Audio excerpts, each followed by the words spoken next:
Ilang hog raisers sa Pangasinan nagpatupad ng mas mahigpit na biosecurity measures dahil sa banta ng African swine fever. Sundan sa report. Nagpatupad ng mas mahigpit na biosecurity measure ang ilang hog raisers sa Pangasinan. Kasunod ito ng pagtaas ng kaso ng African swine fever sa Southern Luzon. May backyard piggery ang pamilyang ito mula Sual, Pangasinan. Hindi na pinapayagan ng sinumang bisita na lumapit sa mga alagang baboy. Binibigyan din ng bitamina ang mga alagang baboy para mapalakas ang immune system at hindi agad dapuan ng sakit. Nakakatakot, sir. Para yung pag namatay, sir, malaki ang gastos, sir, pagkalugi. Kaya ingat na lang, sir.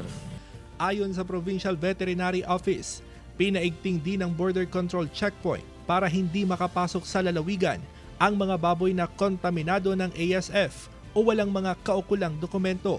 Tanging mga baboy lang mula sa mga lugar na idineklarang pink zone ang pinapayagang maipasok sa lalawigan. Pagka sila po ay hindi dumaan sa checkpoint, may penalty po sila.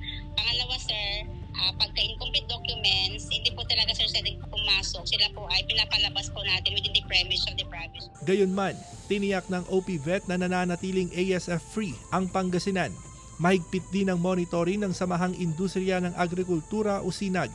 Nakipagpulong na ang SINAG sa iba't ibang probinsya sa Luzon para paghandaan ang banta ng ASF. Kasama si Daryl Peralta, Russell Simorio, One North, Sancha, Luzon.